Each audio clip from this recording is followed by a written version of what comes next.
Well, let's begin by having a word of prayer, and then we'll get started. Heavenly Father, thank you so much that we can start tonight and examine your word and examine the tremendous insight that you give into the future. Lord, we thank you for your great love. We thank you for your concern for us, and we just pray that every single person here would be blessed tonight. May you speak to our hearts and our minds and give us an appreciation for the knowledge that you have provided. In Jesus' name, amen.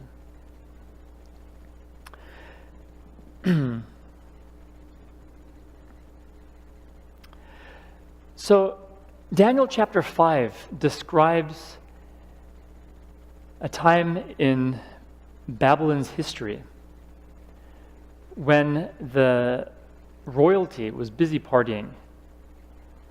And this was the final night of the empire. And no one imagined that the empire was coming to a close. And during that party, God spoke to the king and to all of his attendants and all the people attending this party and told them that the king was actually weighed in the balances and he was found wanting. And that his kingdom would be divided and given to the Medes and the Persians.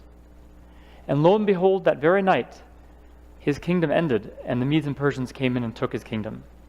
And that was the end of the Babylonian rule in 539. Well, what's very interesting is that when we jump ahead all the way to the last book of the Bible, we come to Revelation chapter 14 with a very peculiar message that says something like this. And another angel followed, saying, Babylon is fallen, that great city, because she has made all nations drink of the wine of the wrath of her fornication. By this time, this angel is speaking to the people living right before the second coming of Jesus. So by this time, the Babylonian kingdom had basically been gone for centuries, millennia. Right? We're talking about over 2,000 years. What in the world can it mean when it says that Babylon is fallen, and warns his generation of Babylon's fall? So here we're presented with a mystery. What does the prophet, what does the angel mean when he says Babylon is fallen? Is he pointing back to an event that took place 2,600 years ago? Or is he talking about an event taking place in our time? So that's kind of the question that this lesson is going to address tonight. What is Babylon in the book of Revelation? Now, this is a very, very interesting topic. And the more I study it, the more I go into it, the more important it becomes for me. And I hope tonight this will become important for you as well. So the lesson today is called The Fall of Babylon. And we're just going to jump right into the first question. How powerful a kingdom was ancient Babylon? So now we're kind of going back to the old Babylon, and we're going to try to understand the old Babylon, and then we're going to move forward. Well, according to the Bible, if we go to Daniel chapter 4, verse 30, the king spoke, saying, Is not this great Babylon that I have built for a royal dwelling by my mighty power and for the honor of my majesty? The Babylonian kingdom was great, truly great. Nebuchadnezzar had his people build this city that was just a lavish city. They talk about there being somewhere between 100,000 to 150,000 inhabitants, perhaps even more than that. It was a huge city. He had them build all these ziggurats and palaces and beautiful gardens. And, one of the ziggurats that he built, ziggurats are like these pyramids, but they're kind of built like steps. It was like 300 feet high. Just an enormously tall building. And to accomplish that, they had to build it in the right proportions in order for it to withstand all that weight. All the load-bearing weight was basically carried by these bricks made out of clay. And so they had to build it just right in order for it not to collapse. If it was built like a square, it would collapse. But because of the step-like structure, it managed to stay standing. So they accomplished great things, but they also conquered a very great territory.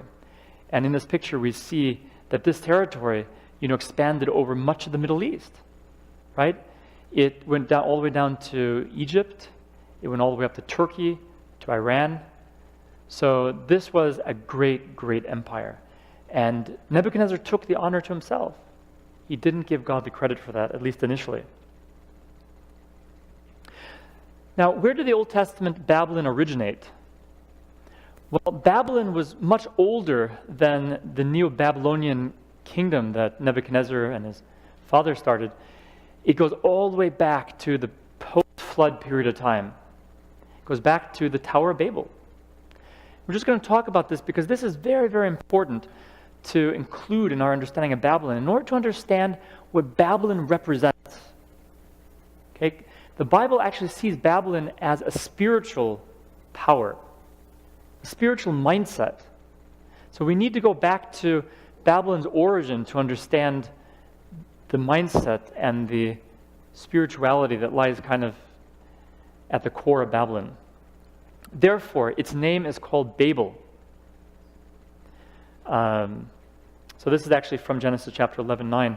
Therefore, its name is called Babel, because there the Lord confused the language of all the earth, and from there the Lord scattered them abroad over the face of all the earth.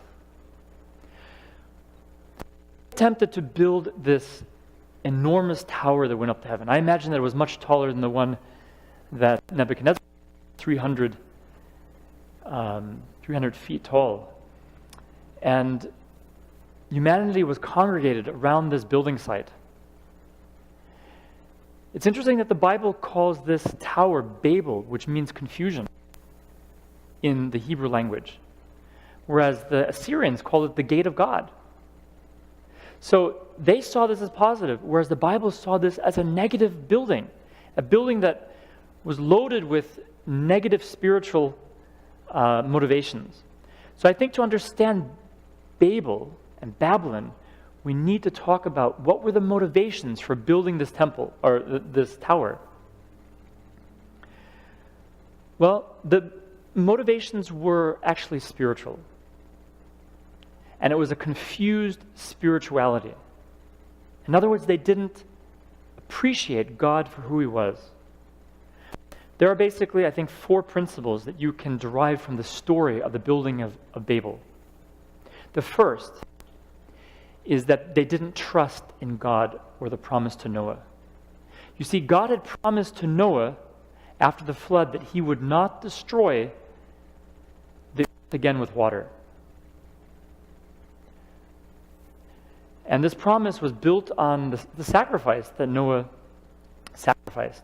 In other words, God's own sacrifice would ensure that the earth would remain until human probation, or God's mercy would end, and the human cup of iniquity would be filled. So God would never destroy the earth through water. Here you have mankind trying to build a tower that goes all the way into the heavens. If you read it in line with the promise that God makes to Noah, it seems like they don't believe in God's promise. They're not trusting in Him.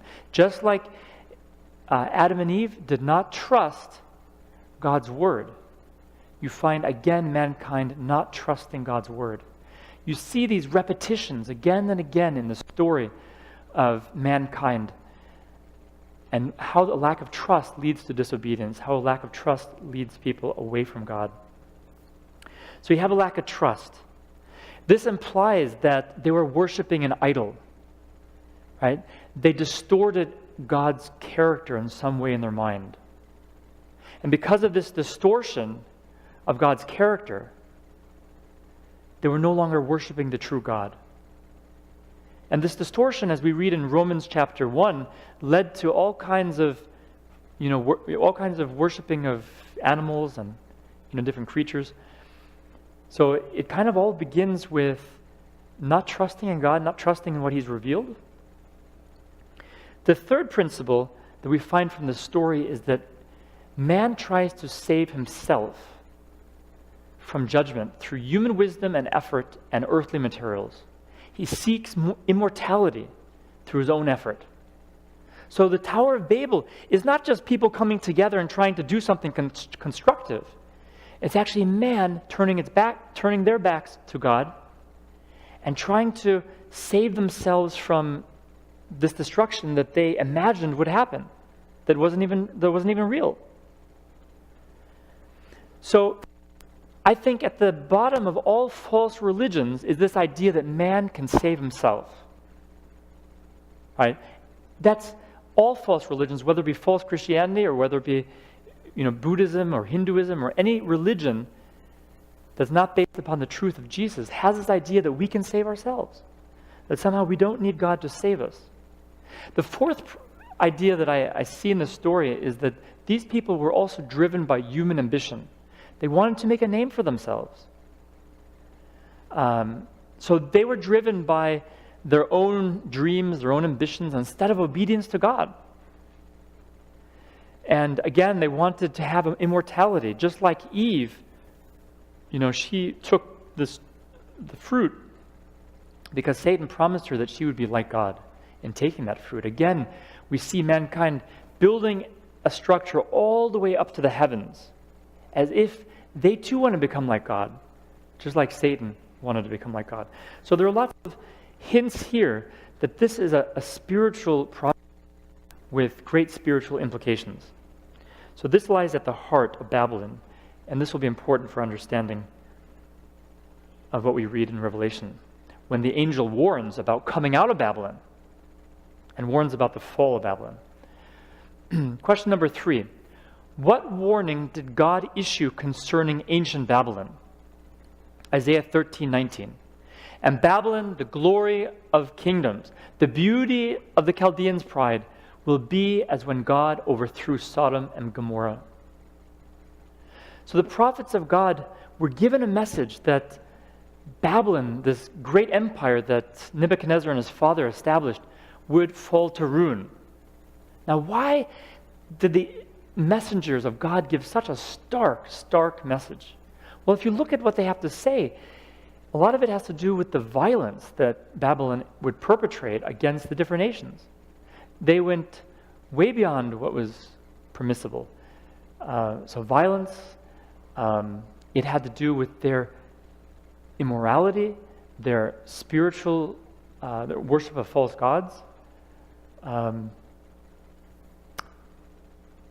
So the Babylonian Empire would have the same fate as Sodom and Gomorrah. Now, Sodom and Gomorrah's fate was basically destruction. Right? There was almost nothing left of that city. Now, this is quite important because God didn't act all at once to do this. In fact, it took place over many centuries, as we'll see. Now, what effect did ancient Babylon have on other nations? Well, if you read in Jeremiah 51:7, Babylon was a golden cup in the Lord's hand that made all the earth drunk. The nations drank her wine. Therefore, the nations are deranged. Now, the prophet here sees something that's not just physical. He's not talking about the fact that Babylon gave the nations, wine that made them intoxicated with grape juice. This language here is, symbolic of Babylon's teachings, Babylon's spirituality. And this kind of language is used, quite frequently in the Bible. For example, in Isaiah chapter 28, we see how wine is likened to false philosophy, I should say, and theology is likened to wine. Let's just read what Isaiah says. But they also have erred through wine, and through intoxicating drink are out of the way.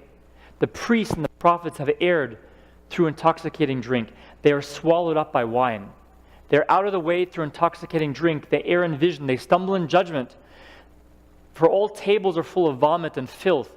No place is clean. Whom will he teach knowledge? And whom will he make to understand the message? Thus just weaned those just weaned from milk, those just drawn from the breast. For precept must be upon precept, precept upon precept, line upon line, line upon line, here a little, there a little. Now just take a step back and think about, what the prophet is saying here. He is saying that the prophets and the priests, the spiritual leaders of God's people, they're erring in their judgment. They're seeing things that are not true. And then he talks about how they can attain true knowledge. He asks the question, how is it possible to make them understand? Yes, he says, through being weaned from milk. Precept upon precept, precept upon precept, line upon line. He's referring here to Bible study. That it's only through a careful examination of Bible text, one Bible text after another, that this intoxication by false doctrine can be remedied. It's only by a careful study of God's Word that this problem of intoxication can be changed, can be remedied. So you see here that he's not talking about somebody being drunk with wine. He's talking about somebody being drunk with false doctrine and false teaching. So Babylon is somehow spreading false doctrine throughout the Middle East and throughout the world. And this was confusing the nations. Well, I think it's very interesting that on their walls they had this serpent, as one of their great symbols. Because we read that Satan was actually their leader. Now here in one source, this source says that the researchers of modern writers uniformly regard Babylon as the cradle of the ancient paganism. So Babylon was a center of paganism. It spread its teachings far and wide to all the nations. And this is what people drank of. Now, in the book, in Isaiah chapter 14, the prophet speaks to King of Babylon and tells him that Satan is actually the leader of Babylon. He says, "How you are fallen from heaven, O Lucifer, son of the morning." So when he speaks to the king of Babylon, he addresses himself to Lucifer. So here we have clearly the fact that Satan is identified as the source of all of this false teaching about God. What effect did Babylon's apostasy ultimately have upon itself? Well, Jeremiah 51:8 describes the final destruction of Babylon. Babylon has suddenly fallen and been destroyed. Wail for her. So yes, there would be a sudden end to the kingdom, as we said in the beginning. Now, what took place on the night of the fall of Babylon? Well, Daniel 7:1-2, Belshazzar the king made a great feast for 1,000 of his lords and drank wine in the presence of the 1,000. While he tasted the wine, Belshazzar gave the command to bring the gold and silver vessels, which his father Nebuchadnezzar had taken from the temple, which had been in Jerusalem, that the king and his lords, his wives and his concubines might drink from them. So here you have a picture of all the royalty coming together and drinking together. And they're not drinking just from their own cups. They're drinking from the different vessels from God's temple. Now, what is the significance of this? Well, we have to think, what is the significance of God's temple? God's temple was basically a lesson book in the whole plan of salvation.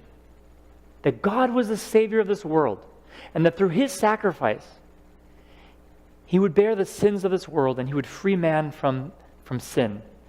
And He would cleanse and wash away human iniquity. So the whole plan of salvation was illustrated in all these different ceremonies and with these different vessels from the temple. So here we have the king of Babylon showing an utter disregard for salvation, for God's mercy, for God's grace. It's the ultimate rejection of all that God stands for. Now, this was not done just in a vacuum. Remember that Nebuchadnezzar,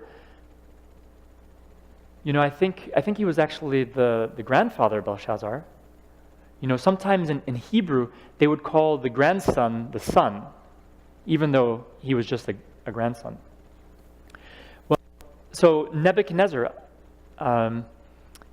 he had actually learned the hard way that God was the true God. Remember, he took credit for his building and for his constructing, and he came to realize that no, he had to give the credit to God. But it was only after he was made an animal for 7 years and wandered in alone, without power for that period of time, right? Belshazzar knew that story. Belshazzar knew the story of how he was made into an animal and how he regained his stature as a man and was given his kingdom again. He knew that God had treated him mercifully. And yet he treats the whole plan of salvation with contempt. Now this is very fitting, you could say, because there was nothing more that God could do for him when he showed such contempt for his plan of salvation.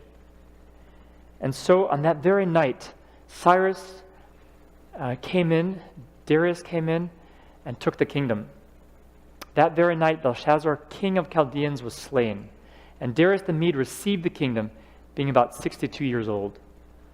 So now you have this young leader taking over Darius under the charge of Cyrus. So that was the result of blasphemy. Now, just to complete the history and the picture that we get here, some year there were numerous times in which the Jews, who were in captivity in Babylon, were told that they could go back home. Cyrus was the first king that said that they could go home. 2 more times after that, they were allowed to go home, and God commanded that they go home. He said, "My people, get out of the midst of her. Let everyone deliver himself from the fierce anger of the Lord." So God's people were to leave Babylon because God was not finished with Babylon. Babylon was to be punished severely because of its cruelty, because of its wickedness. Eventually, the story ends with them being totally destroyed. Jeremiah 50:4 and 5 describes what Israel would do after they left Babylon, how this would be a totally new day in the history of God's people. Again, we're going to see that this is significant for us as we study end-time Babylon in Revelation. Jeremiah 50 says this, "In those days and in that time, says the Lord, the children of Israel shall come.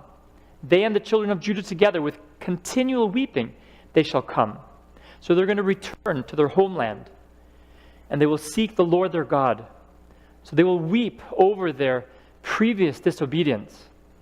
They will want to go in a new way, new direction, and be faithful to God. They shall ask the way to Zion with their faces towards it, saying, "Come, let us join ourselves to the Lord in a perpetual covenant that will not be forgotten." So this exit from Babylon will be a new day for God's people, because they will want to be totally loyal to God. They will have learned their lesson from captivity. So all this was to happen before the total destruction of Babylon. Will ancient Babylon ever rise again? Well, according to Isaiah 13:20, it will never. It will never be inhabited, nor will it be settled from generation to generation, nor will the Arabian pitch tents there, nor will the shepherds make their sheepfolds there. Now this text is important because this clearly indicates that when the angel tells people that Babylon has fallen in the book of Revelation, he's not referring, or when the angel says, "Come out of her, my people, come out of Babylon," in Revelation, he's not talking about the ancient Babylon, because that was long gone. He's talking about modern Babylon. And that's what we want to study today. What is modern Babylon, and what is the message that God has for modern Babylon? How is modern Babylon described in the book of Revelation? That's what we want to look at now. Well, if we go to Revelation chapter 17, we have this incredible vision of a woman riding on a beast. And this woman is declared to be Babylon. We want to examine this. Now, there's another woman in the book of Revelation, which I think should be viewed together with Babylon.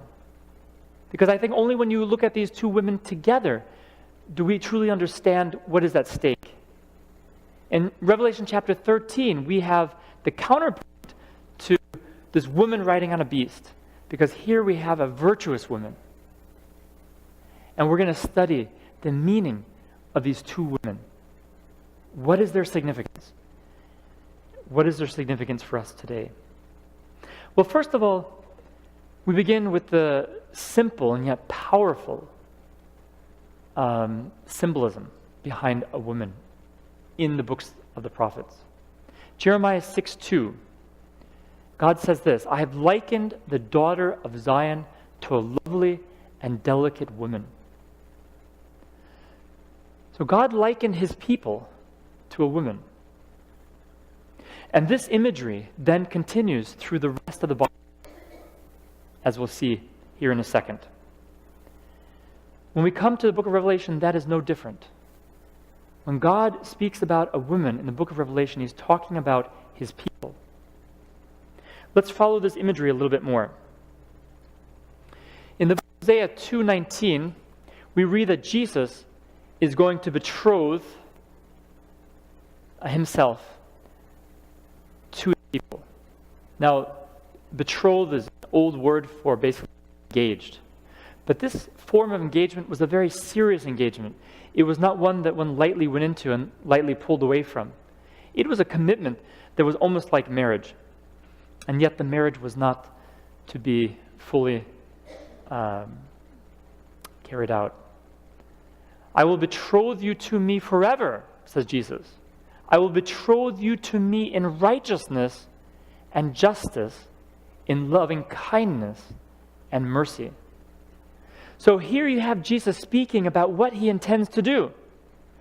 How he intends to take this rebellious people, right? A people that are constantly working against his intentions. And he's going to betroth them to himself. He's going to make them a loyal and faithful spouse, right? Who are righteous and just. A people who are united to God in their character and in their way of being. So God promises this. He says, I will do it. How does he do that? Well, let's come to the New Testament, because the New Testament explains how God does this. Well, you know, Jesus uses the imagery of a bridegroom, and he compares himself to a bridegroom. In Mark chapter 2, verse 19, he says, can the friends of the bridegroom fast while the bridegroom is with them?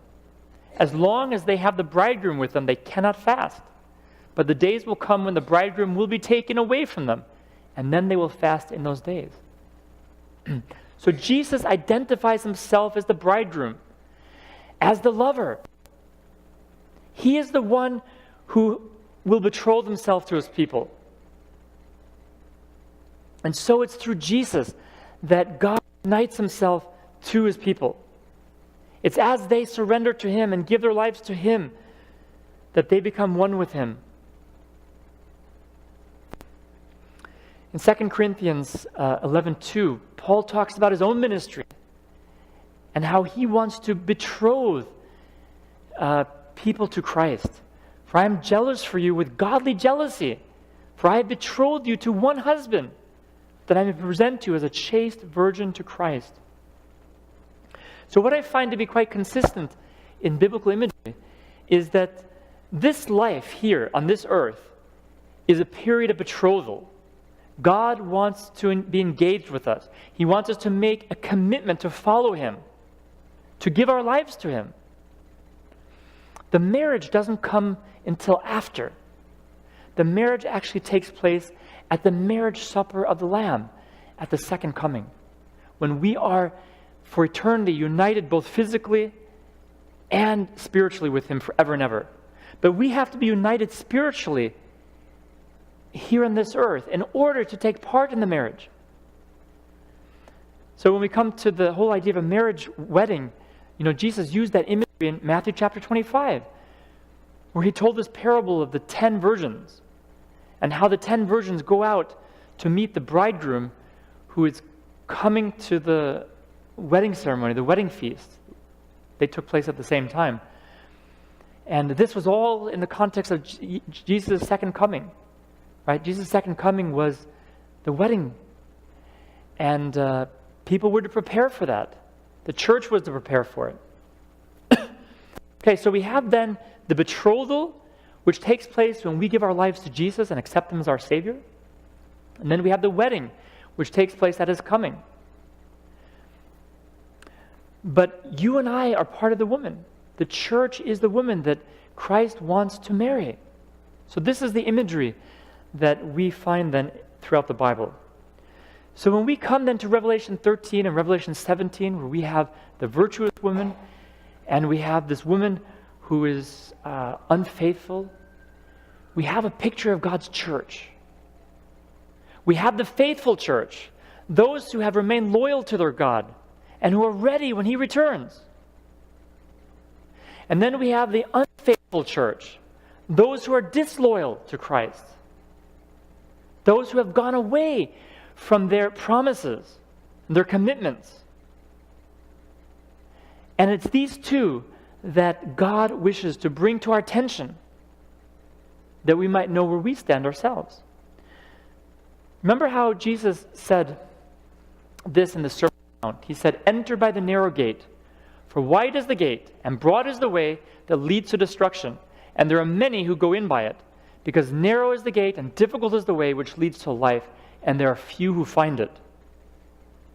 Well, in Revelation, the wide way, the broad way, is this unfaithful woman, the unfaithful church, which still believes that it's Christian, still believes that it's committed. And then we have the faithful people of God who are faithful to Jesus. And so the one way is broad. Many people follow that way, whereas there's the narrow way, which few people follow. And that's the only way that leads to eternal life. Well, let's jump right into Revelation chapter 17, where we're going to examine the unfaithful church.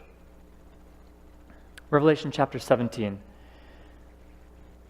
Then one of the 7 angels who had the 7 bowls came and talked with me, saying to me, "Come, I will show you the judgment of the great harlot who sits on many waters, with whom the kings of the earth committed fornication, and the inhabitants of the earth were made drunk with the wine of her fornication."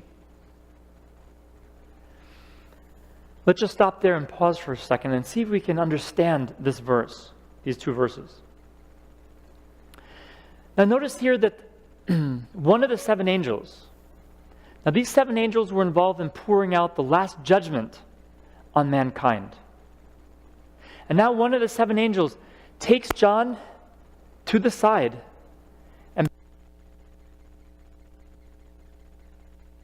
and he tells him that I will show you who the judgments are being poured out on. One of the groups that the judgments are being poured out on, the great harlot. Now, we need to identify this great harlot. This great harlot is what we've been talking about all along. We went back to Daniel chapter 7. We showed how the little horn was the papacy, rising up in its pride, trying to change God's laws, changing the prophecies even, going against God's people, persecuting those who disagreed with it for a long period of time. Again, we come back to that. But only we're presented with another image, another picture of that same power. This time, it's a woman, it's the church, it's the great harlot. And it tells us that this church sits on many waters. And later on in the chapter, the waters are identified as being peoples and multitudes and nations. So this is not just a local church. This is an organization. This is a way of thinking that, embraces many, many people. People from different nations, different languages, different mindsets. The woman is described as a harlot who has committed fornication. Now, fornication is having illegitimate sexual relations out of marriage. Now, she's not married yet, remember. According to the symbolism, she's engaged. But here she is having she's having sexual relationships outside of that. She's having sexual relations with the kings of the world, it says. So in other words, the Roman Catholic Church would be mixing itself with politics. Right? We're talking about uniting. The church would be uniting itself with the kings of this world in an illegitimate fashion. You know, God never intended his church to get involved in politics, get involved in, plans to build up a temporal power. But here we have the church engaging in that kind of activity. And as a result of this relationship with the kings of the world and with the traditions of this world, the church begins to adapt different ideas from paganism, bring that in to the church. And it begins to teach these pagan concepts and pagan ideas in order to gain stature in the pagan world. Right? It adapted many pagan thoughts and ideas because it felt like this was a way of becoming legitimate in the eyes of the pagan world. And so it began to mix then paganism with Christianity. And then it served the world this concoction, this wine, that it had developed as a result of mixing with the world and with the kings and with the powers of this world. Now, I want to share with you a little excerpt from an article. I would love to copy this article for you, but I didn't have time. It's an article in Liberty magazine. It tells the story of the Renaissance. Now, the Renaissance took place 1300s, I think, to like the 1600s. It was a period in time when Europe was discovering classic literature from Greece and from Rome, especially Greece, literature that had been kind of lost. So they were rediscovering Aquinas, they were rediscovering the poets and the playwrights of Greece. And all this literature was being discovered. And it came at a time when the church was at rock bottom spiritually. People were kind of fed up with the way the popes were behaving. And so they were craving a moral ideal, a spiritual ideal, and they found that in the Greeks. You know, the Greeks had this very heroic ideal of the philosopher king, the warrior. So they were rediscovering these ideas. They were also discovering at the same time magic, and spiritualism. And the church embraced all of that as being something good because it was so dark during that time. And I just want to read to you what took place during this time and how it adapted even magic. Can you imagine the church adapting magic? To be sure, the popes were enthusiastic patrons of the Renaissance, and famous humanists competed for posts as papal secretaries and eventually colonized the entire papal bureaucracy. Now, to understand this statement here, we have to understand what a humanist is. A humanist is a person that embraced classical thinking, right? The Greek thinking. The Greeks had no room for a savior, no need for a savior. Man was essentially good. And so the church was beginning to embrace this concept that man was good and that there was no basic corruption that man couldn't save himself from. And these humanists began to colonize the whole papacy bureaucracy. So more and more the leaders in the papacy were humanists in their thinking. Most magnificent was how popes blithely embraced religion, magical elements in classical literature and art. Now hear this. To me, this is just shocking. Renaissance popes up to Pope Urban the VIII in 1628 employed astrologers. So many successive popes employed astrologers. Now, what are astrologers? Astrologers are people that go to the stars to try to understand the future. You know, the Bible warns again and again against going to astrologers. And here you have the leader of the church employing astrologers. And at the helm so this Pope, Leo X, he was at the helm of the Reformation. Even he was doing it. He established a chair of astrology at Sapienza. Can you believe that? So he established a chair of a university department where they would study astrology. Again, in the Sistine Chapel ceiling, the pagan Sibyls, I think the Sibyls were prophets, pagan prophets. They were painted alongside Bible prophets. And the zodiac, constellations, and astral gods prominently decorated the Vatican. So here you have the church decorating its walls with astrology, astrological pictures, and astral gods. So pagan gods became an everyday part of worship.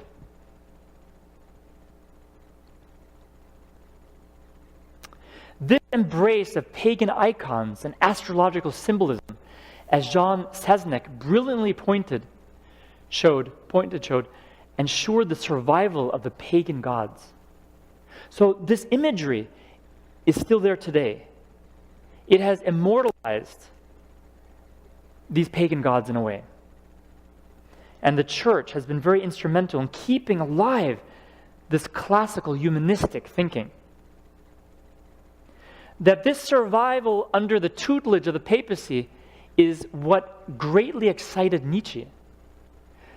Now, Nietzsche, he was an atheist philosopher. He hated God. And he was excited by this history, this part of the history. Because for him, it represented an attack at the decisive point in the very seat of Christianity, as he gleefully put it. So it was an attack by Christians upon Christ. And so he was so excited about this. And there seemed to be at work in it an art so divine, so diabolically divine, he said. I behold spectacle at once so meaningful, so strangely paradoxical. It would have given all the gods, speaking in lowercase, an opportunity for an immortal roar of laughter. Caesar Borgia as Pope. Caesar Borgia was the Pope's son. He was a wicked man. So Nietzsche was just mocking and saying, oh, this is so crazy that the church would bring in all this evil, all this diabolical stuff. He just felt good about it because he hated Christianity. And then the last part of this. Very well, that would have been a victory of the only sort I desire today. So Nietzsche desired this. Christianity would thereby have been abolished. But then what happened? More Nietzsche. A German monk, Luther, went to Rome. So Nietzsche was frustrated by the fact that Luther stopped this process in which humanism was taking over the church, in which magical elements were taking over. He wanted that to continue. But then God sent Luther and stopped it all, or Luther challenged that system. Now, of course, we know that the Catholic Church didn't change. It still has that stuff today. It hasn't rejected it.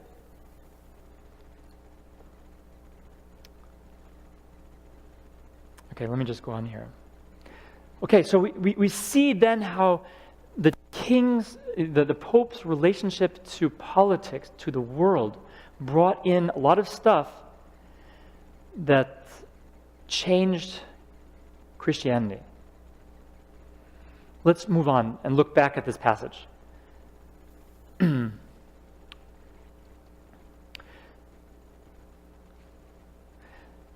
So we're going to the third verse now. We've looked at the first two verses. So he carried me away in the Spirit into the wilderness, and I saw a woman sitting on a scarlet beast, which was full of names of blasphemy, having 7 heads and 10 horns. The woman was arrayed in purple and scarlet and adorned with gold and precious stones and pearls, having in her hand a golden cup full of abominations and the filthiness of her fornication. Let's just start off by looking at the very first part of this. So John is carried away by the Spirit into the wilderness. And in the wilderness, he sees the woman. What is this imagery of the wilderness all about? Well, if you remember back to Revelation chapter 13, we were told that the beast, the papacy, would experience a mortal blow.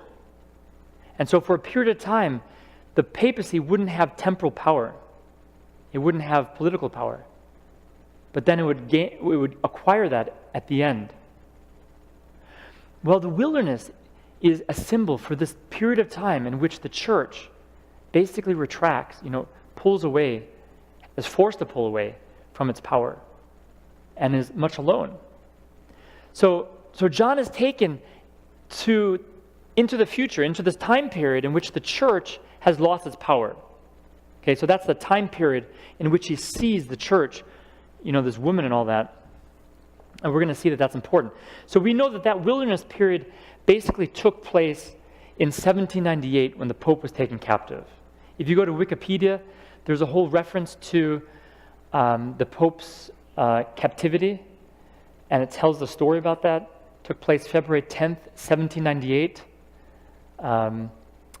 Basically, General Berthier proclaimed a Roman republic, demanded of the Pope that he renounce his temporal power. The Pope refused to do it. He was taken captive. We talked about that before, so I'm not going to go into great detail about that. But at that point, Pope basically lost his temporal power, lost his political power. Just a few years later, Napoleon crowned himself. No longer was the Pope going to be over him, but he was going to be over the Pope. This was in 1804. So that was the beginning of this time in which the Pope didn't have political power, this wilderness experience. Let's go back to what we see in Revelation chapter 17, verse 3. So after he's taken to the wilderness, he sees a woman sitting on a scarlet beast. Notice how the first thing in verses 1 and 2, he hears about this woman. Now he actually sees the woman. Okay, that's a typical thing you find in Revelation. Often John will hear about something and then he sees it. So now he sees, the first time he heard about the woman sitting on water, right? She was sitting on many waters, which he was told represented people. Now he sees the woman sitting on a scarlet beast. So this is like two aspects of the same thing, two sides of the same coin. People are the basis for nations, right? People make up nations. Well, beasts, as we have seen throughout our study of Revelation and Daniel, represent nations, represent powers. So here we have a woman riding on, a scarlet beast, which was full of names of blasphemy, having 7 heads and 10 horns. The woman was arrayed in purple and scarlet and adorned with gold and precious stones and pearls, having in her hand a golden cup of abominations and the filthiness of her fornication. Now this imagery is just rich with meaning. First of all, notice how the beast resembles the beast that we saw in Revelation 13, the papacy, right? The 7 heads, the 10 horns. It's basically this transformation of the Roman Empire into a spiritual power, the Roman Church. It's the political part of it. And so here you have the church sitting on that.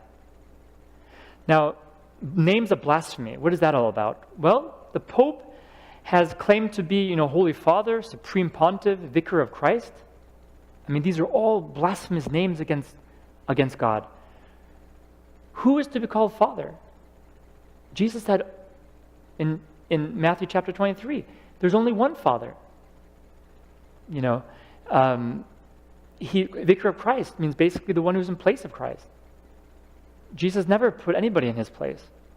Supreme Pontiff or Supreme Priest. Again, these are very much against what Christ said. But then notice the dress, the clothing that this woman is wearing. If you go to Exodus chapter 28, and I would encourage you to do that, and look at the description of the high priest of Israel, you will notice that the high priest wears a lot of precious stones and is adorned with purple and scarlet. This woman is claiming to be the high priest, right? Is taking a kingly priestly role.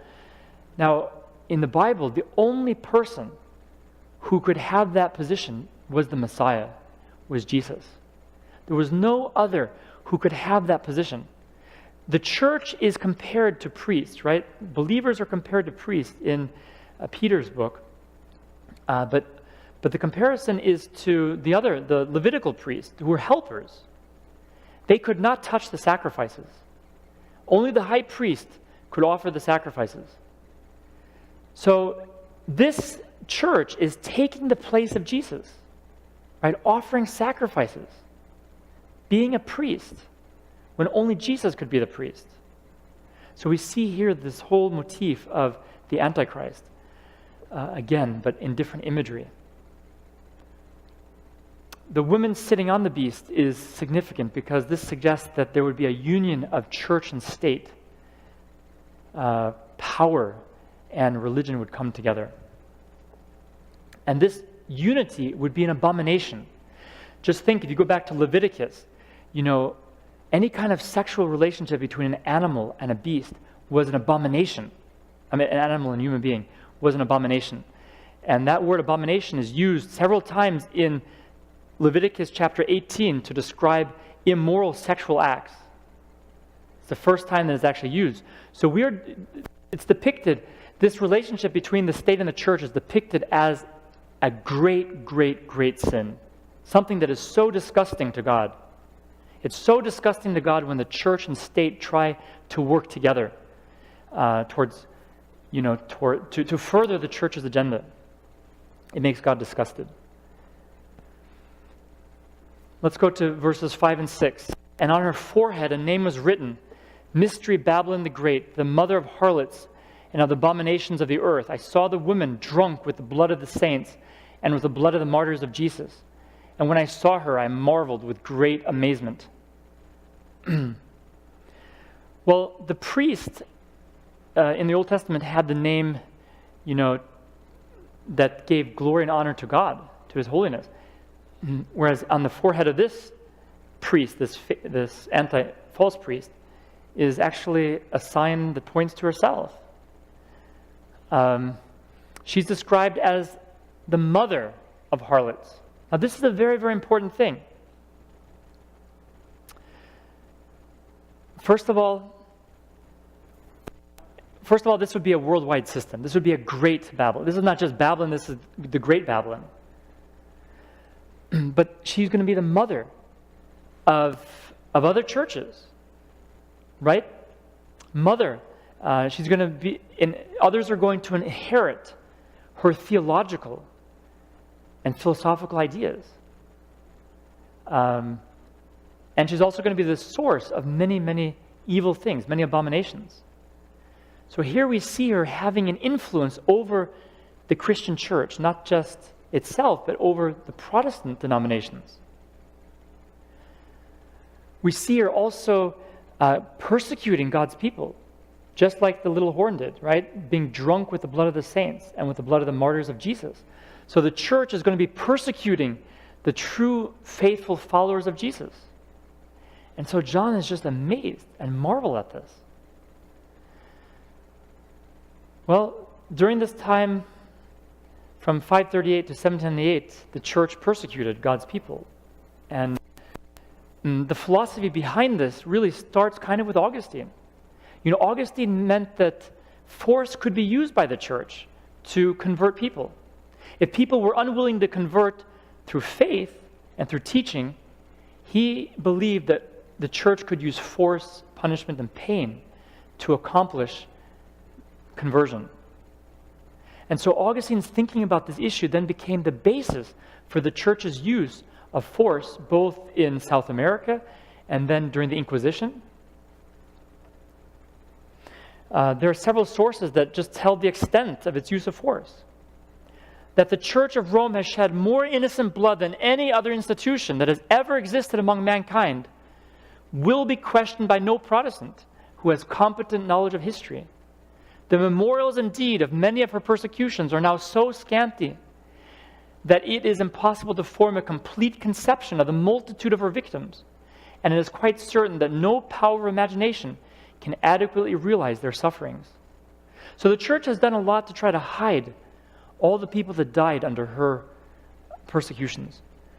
But this author believes that more people have been killed than under any other, more innocent blood has been killed under this power than on any other political power.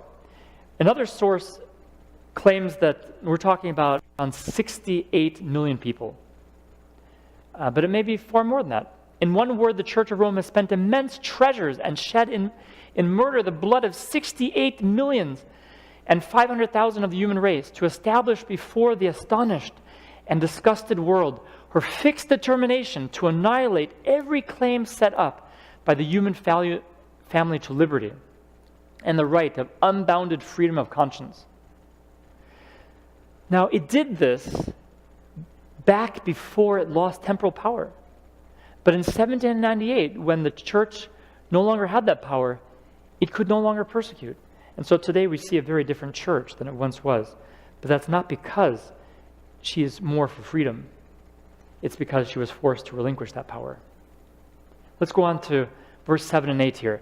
But the angel said to me, "Why did you marvel? I will tell you the mystery of the woman and the beast that carries her, which has the 7 heads and the 10 horns. The beast that you saw was and is not, and will ascend out of the bottomless pit and go to perdition. And those who dwell on earth will marvel, whose names are not written in the book of life from the foundation of the world, when they see the beast that was and is not, and yet is." So here you have the angel trying to explain what he has seen. So the first thing that happened was he was told about this woman, then he was shown a picture of her, and now it's being explained. Well, what's explained to him is that this beast would be, and then it would die, basically, and then it would ascend from the bottomless pit. This is all imagery from the life of Jesus, who himself would live, and he would die, and he would be resurrected. So this imagery is clearly linking this power to Christ as being the Antichrist. The whole world would marvel at his ascension when he would regain power. The mortal wound would be healed. And we see this already taking place, or beginning to take place, in 1929, when the Vatican was made an independent state under Mussolini. So this was kind of one of the steps in our time, showing that the Vatican is slowly regaining its influence and its power. So the whole world would marvel at him, just like the world marveled at the resurrection of Jesus. Now here is the mind which has wisdom. So here we get into a further explanation. The 7 heads are 7 mountains on which the woman sits. There are also 7 kings. 5 have fallen, 1 is, and the other has not yet come. And when he comes, he must continue a short time. The beast that was and is not is himself also the 8th, and is of the 7, and is going to perdition. Now this language here is for the mind that has wisdom. This language here is very much like a paradoxical. It's a puzzle. There's another word for that. I can't think of it right now. I can only think of the Norwegian word. Puzzle. Yeah, it's kind of this puzzle to figure out, right? That we have to kind of solve. It seems quite complicated to figure out, but actually it's quite simple. And I will give you an explanation of it right here in this chart. There are two columns to this chart because the explanation has 2 different components to it. The first part of the explanation is the explanation of the heads and the hills.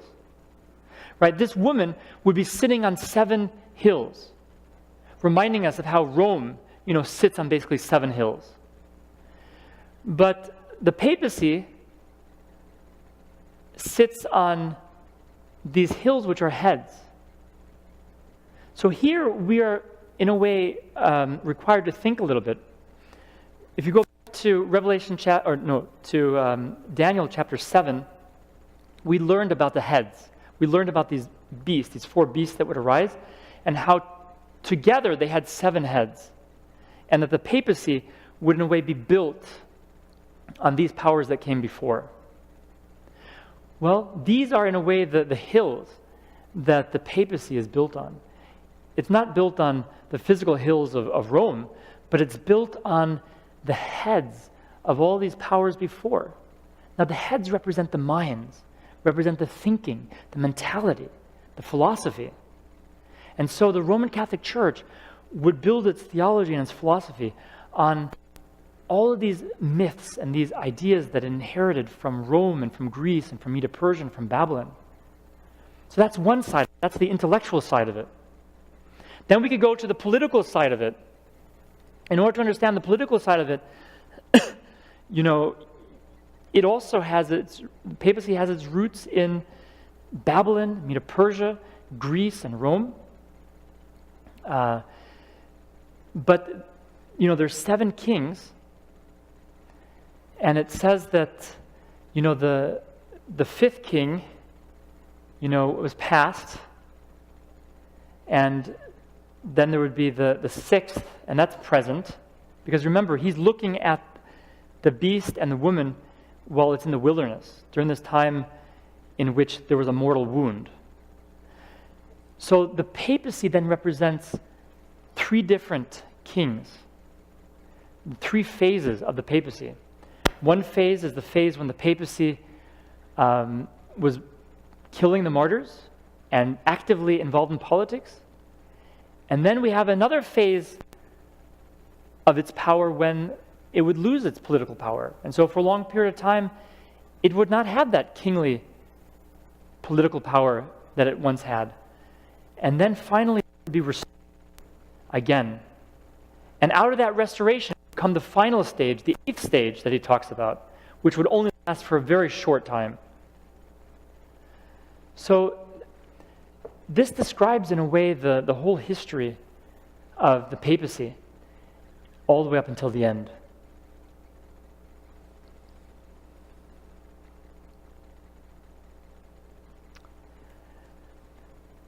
Finally, 12 and 14, the 10 horns which you saw are 10 kings which have received no kingdom as yet, but they receive authority for 1 hour as kings with the beast. These are of one mind, and they will give their power and authority to the beast. These will make war with the Lamb, and the Lamb will overcome them, for he is Lord of lords, King of kings, and those who are with him are called, chosen, and faithful. Now, we're not told who these 10 kings are. It seems like it's a reference back to Europe, and the divided Europe. But it says that they haven't yet received authority, so it could well be more something that we have yet to see.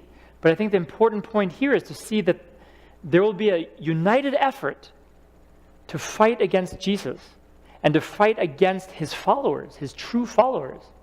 So this is the point of the chapter. The point of the chapter is that the last days is not a battle between atheists and Christians. The battle in the end is between political Christianity, worldly Christianity, and those who follow Jesus, just like it has been throughout the course of Western civilization. That same thing is going to be repeated again. And so God's people are going to have to know God's word so they can stand up against this.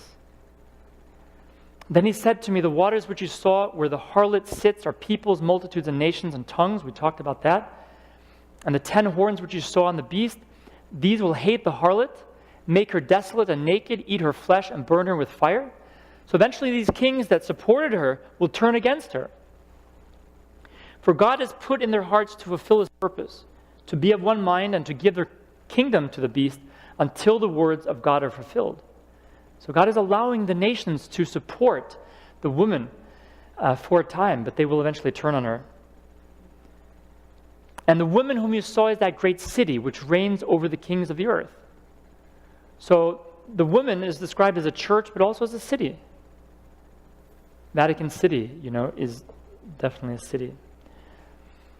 So again, we come back to this idea that there are two women. There are the faithful ones and two women and also two churches. The political church, the worldly church, given itself to worldly pleasures, to worldly ambitions, and the church that looks to God and waits for the second coming. These are the two big players in the last days. What relationship is there between Babylon and other churches? Well, we already looked at this. The Babylon is the mother. So they have inherited her thinking. They have inherited things from her. They have inherited a political involvement. How has modern Babylon affected the world? So how has the papacy affected the world? Well, Revelation 18:3, for all the nations have drunk the wine of the wrath of her fornication. So this relationship that she's had with the world, with the kings, has led to her incorporating paganism into the Christian faith. And she has given this wine to the nations. I think a lot originates with the church. Even I think rationalism came from her. She promoted the philosophers, which eventually led to rationalism and a trust in reason instead of the Word of God. And so this rejection of God, I think, has its source even in the church. The kings of the earth have committed fornication with her, and the merchants of the earth have become rich through the abundance of her luxury. There's a lot packed in there. 12. Question 12. What did ancient Babylon believe about death?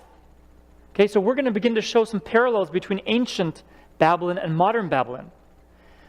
Ezekiel 8:14. So he brought me to the door of the north gate of the Lord's house, and to my dismay, women were sitting there weeping for Tammuz.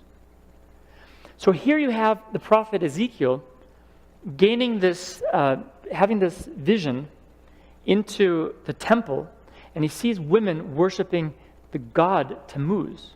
So this is God's people worshiping a Babylonian god. Actually, this god was a Sumerian god. Sumeria was kind of the cultural foundation for Babylon. And so, if you study Tammuz a little bit, Tammuz was a fertility god. He died and then he would be resurrected. He'd come back to life. It was kind of this, never-ending life and death cycle. So this idea of immortal life. And so you have God's people embracing this Babylonian God and this teaching about immortal life. Well, the Catholic Church has today taught the idea of the immortal soul, just like Babylon taught it, that after death, one goes to heaven. Here, for example, in one source, the International Standard Bible Encyclopedia, it says, after death, the souls of men were supposed to continue in existence. So that's what the Babylonians taught. And that's also what the Catholic Church teaches today. The belief, this is from the Jewish Encyclopedia, the belief that the soul continues its existence after the dissolution of the body is nowhere taught in the Holy Scriptures. The belief in the immortality of the soul came chiefly through the philosophy of Plato, in which Babylonian and Egyptian views were strangely blended. So again, Babylon was the source of this teaching, and the church embraced it and continued teaching it.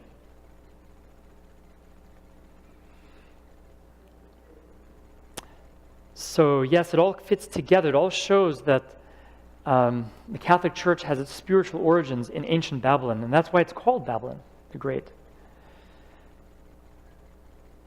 And also, its view of hell is very similar to what the Catholic Church teaches, that hell is this never-ending place of horrors that continues on and on. Just moving on a little bit.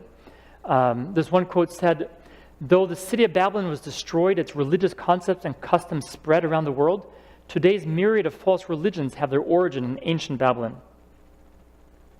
So the church continues to teach this. What does the Bible teach about death? We already talked about this, so I'm going to go through it very quickly. The Bible teaches, for the living know that they will die, but the dead know nothing. They have no more reward, for the memory of them is forgotten. The Bible teaches that when we die, we know nothing. We're unconscious, and we wait for the resurrection of Jesus Christ when we will receive immortality. Immortality is not something that the soul possesses in itself. It is a gift from God that's given at the resurrection. So without going back to all those texts there, I would like to go to the next question. What other aspect of Babylonian worship has entered the church? Well, if you go back to Ezekiel 8:16, we have a verse telling us about sun worship. How, God's people were embracing sun worship that came from the Babylonians. Ezekiel 8:16. So he brought me into the inner court of the Lord's house, and there at the door of the temple of the Lord, between the porch and altar, were about 25 men with their backs towards the temple of the Lord, and their faces towards the east, and they were worshiping the sun towards the east. So here we have, in a way, Jews embracing the Babylonian worship of Shamash, the god of the sun. One thing to note here, that in Genesis chapter 1, where the sun is created, the word Shamash, the word is used, the greater light, in order to avoid the word for sun, because in Hebrew the word sun is Shamash, which is the God's name, the God of the sun's name. So the Bible avoided that in the creation story for a particular reason. But here you have people worshiping the god. Now Shamash was an important god in the Babylonian pantheon. He was the solar deity. He was also the god of justice in Babylon and Assyria. He was associated with bringing justice to this world. Hammurabi, attributes the inspiration for his laws to Shamash. Hammurabi, was one of the first to codify laws. He was also regarded as a savior, kind of a savior who could save people from suffering. So sick people often turned to him. He was often identified with the lion that Babylon had on its walls. He was often described as a lion. So an important god to the Babylonian religion. He was one of they had several different triads of gods. He was often associated together with the moon god and the earth god. But I think what's interesting to see is that Sunday worship is very closely connected to sun worship in the church. So, where the Jews embraced worship of Shamash, the Christian church has embraced worship on Sunday. In the Webster's Dictionary, it said, Sunday is so called because it was anciently dedicated to the sun. Sunday was the foremost god with heathendom. Hence, the church would seem to say, keep that old pagan name. So the church really embraced sun worship in embracing Sunday. And even in some of its religious art, the sun was in the center of things. What is God's will concerning worship for his people? Well, we already talked about this. He wants us to worship on the Sabbath, which is his memorial, because the sun represents sun worship and paganism. Here we come to the two most important questions in this whole presentation. Question number 16. What was God's message to his faithful people living in ancient Babylon? Jeremiah 5:5. Flee from the midst of Babylon, and everyone save his life. Do not be cut off in her iniquity, for this is the time of the Lord's vengeance. So if we go back to Israel's time, we see that God warned his people, get out of Babylon. Leave her, because she will be destroyed. And that is God's message today. Look at what he says. My numbering is a little bit off. Look at what he says here. What is God's message to his faithful people who are in modern spiritual Babylon? Revelation 18:4-5. And I heard another voice from heaven saying, come out of her, my people, lest you share in her sins, and lest you receive of her plagues. For her sins have reached to heaven, and God has remembered her iniquities. So God is telling the world, get out of Babylon. Get out of this false Christianity. Whether it be fallen Protestantism that has embraced, Babylon's thinking, or whether it be the Catholic Church herself. God is saying, come out of her thinking, come out of her mentality, come out of her belief system. Return back to the Word of God. To come out, we must be like Lot. We can't look back. We can't allow our relationships, our loyalties to other human beings to hinder us from leaving the system behind. We must put our faith in Jesus Christ and be willing to relinquish anything for truth and for light. Finally, how does God describe the church in the last days? 1 Timothy 3:15. These things I write to you, though I hope to come to you shortly. If I am delayed, I write so that you may know how you ought to conduct yourself in the house of God, which is the church of the living God, the pillar and ground of the truth. So God has established His church as a pillar of the truth. The pillar holds the truth up. The pillar protects the truth. The church is people. It's you and me. We are to protect the truth. We are to stand for the truth. And that is to be important to us. And so God is calling people out of false teachings and into the truth. And finally, the final description of God's people, Revelation 14:12. Here is the patience of the saints. Here are those who keep the commandments of God and the faith of Jesus. So here it tells us that God's people will not keep Sunday holy. They will be keeping the commandments, all of the commandments of God.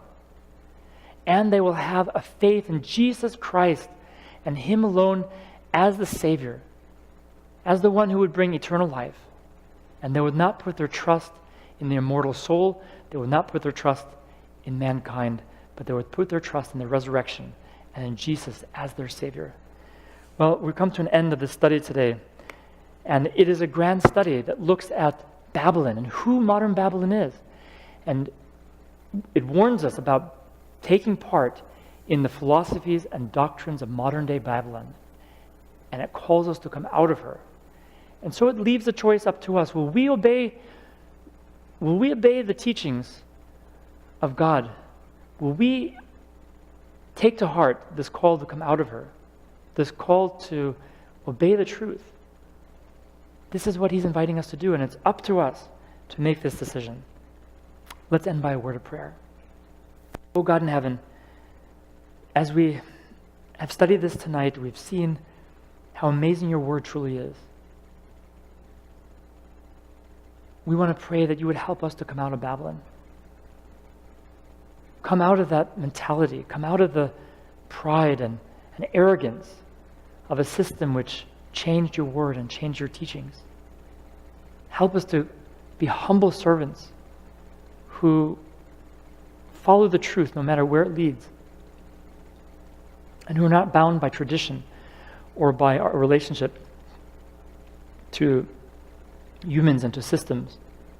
Help us to love you supremely and to be willing to stand together with Jesus in the last day when the whole world will wander after the beast. Thank you, Father, for this lesson tonight. In Jesus' name, amen.